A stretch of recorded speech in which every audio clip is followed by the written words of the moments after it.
Assalamualaikum warahmatullahi wabarakatuh. Baik, di sini saya akan menjelaskan materi tentang akuntansi manajemen sektor publik. Sebelum saya masuk pada pembahasan materi, terlebih dahulu perkenalkan, nama saya Masita dengan NIM channel 222311 dari kelas akuntansi E. Ini adalah tugas MIT dari mata kuliah akuntansi sektor publik. Langsung saja kita masuk pada pembahasan yang pertama, yaitu akuntansi sebagai alat perencanaan dan pengendalian organisasi. Akuntansi manajemen sektor publik memiliki kaitan erat dengan sistem pengendalian manajemen sektor publik. Pengendalian manajemen sektor publik sebagai pihak yang bertugas mengendalikan dan mengawasi organisasi agar mencapai tujuan dan menghindarkannya dari kesalahan atau kegagalan. Tentu saja kegagalan itu bisa terjadi karena fungsi manajemen itu sendiri tidak berjalan sebagaimana mestinya. Pengendalian manajemen sektor publik.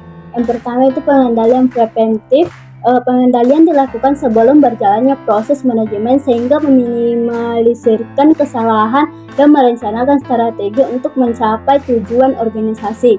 Yang kedua itu pengendalian operasional. Pengendalian ini merupakan waktu saat manajemen melakukan pengawasan terkait pelaksanaan atau operasional organisasi, yaitu dalam bentuk berjalannya program kerja yang disusun. Yang ketiga itu pengendalian kinerja.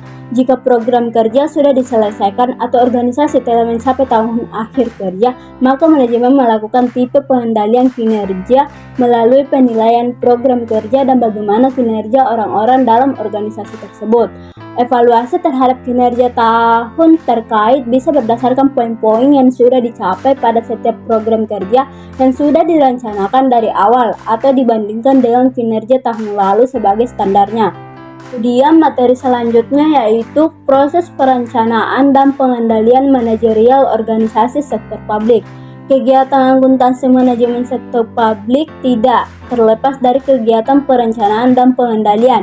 Kegiatan perencanaan dan pengendalian merupakan kegiatan yang paling utama dilakukan karena perencanaan tanpa pengendalian sudah tentu hal-hal yang sudah ditetapkan dalam perencanaan tidak mungkin dapat dicapai dengan baik. Demikian juga kegiatan pengendalian dilakukan karena ada tujuan perusahaan yang hendak dicapai seperti yang sudah digariskan dalam kegiatan perencanaan. Adapun proses perencanaan dan pengendalian sebagai berikut. Yang pertama, perencanaan tujuan dan sasaran dasar, yaitu terlihat bahwa awal dari kegiatan manajemen sektor publik adalah penetapan tujuan dan sasaran dalam perencanaan. Yang kedua itu perencanaan operasional, yaitu kegiatan yang akan dilakukan termasuk hal apa saja yang pelaksanaannya dalam situasi yang mendesak untuk pemenuhan kebutuhan publik dan hal-hal yang dilakukan secara bertahap. Yang ketiga itu penganggaran, menyusun anggaran yang akan dipakai untuk pencapaian tujuan tersebut dengan mempertimbangkan kesediaan dana yang dimiliki. Yang keempat pengendalian dan pemungutan. Selama dalam pelaksanaan kegiatan dilakukan pengendalian, baik langsung ataupun tidak langsung. Pengendalian langsung yaitu dengan cara pengamatan langsung di tempat atau pada objek yang dikerjakan atau dibangun, atau anggaran pembangunan. Pengendalian tak langsung dilakukan melalui laporan yang disusun dan disampaikan oleh pelaksana sesuai dengan tahapan pelaksana sampai selesainya pekerjaan. Yang kelima itu pelaporan, analisis, dan umpan balik adalah melakukan analisis terhadap pelaksanaan kegiatan dengan cara membandingkan hasil kegiatan dengan tujuan atau sasaran yang sudah ditetapkan dalam perencanaan. Hasil dari analisis adalah menilai kinerja serta memberikan umpan balik untuk memberikan masukan atau saran untuk perbaikan semua perencanaan berikutnya. Kemudian materi selanjutnya yaitu peran manajemen sektor publik. Fokus utama akuntansi manajemen sektor publik adalah menyediakan informasi akuntansi yang akan digunakan dalam melakukan fungsi perencanaan dan pengendalian organisasi. Informasi akuntansi diberikan sebagai alat atau sarana untuk membantu menjalankan fungsi-fungsi manajemen sehingga tujuan organisasi dapat tercapai. Tahapan akuntansi manajemen sektor publik berperan dalam sebagai berikut. Yang pertama, perencanaan strategi. Pada tahapan perencanaan strategi, manajemen memberikan dan menyusun beberapa alternatif program yang dapat mendukung strategi yang efektif bagi organisasi. Yang kedua, pemberian informasi biaya.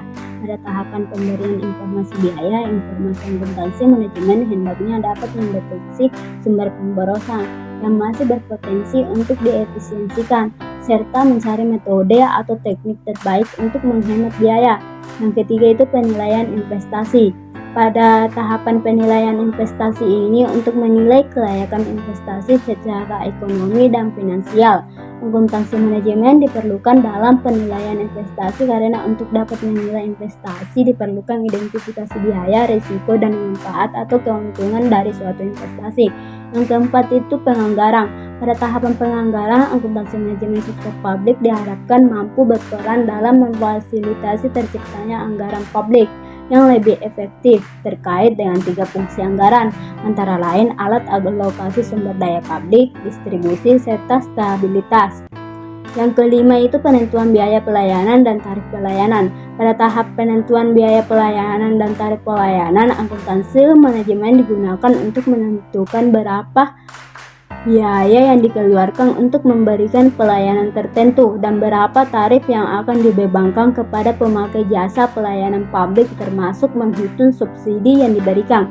Yang keenam itu penilaian kinerja. Pada tahapan penilaian kinerja, akuntansi manajemen berperan dalam pembuatan indikator kinerja kunci atau Key Performance Indicator dan satuan ukur untuk masing-masing aktivitas yang dilakukan. Penilaian kerja merupakan bagian dari sistem pengendalian. Itulah materi yang dapat saya jelaskan. Sekian dan terima kasih. Assalamualaikum warahmatullahi wabarakatuh.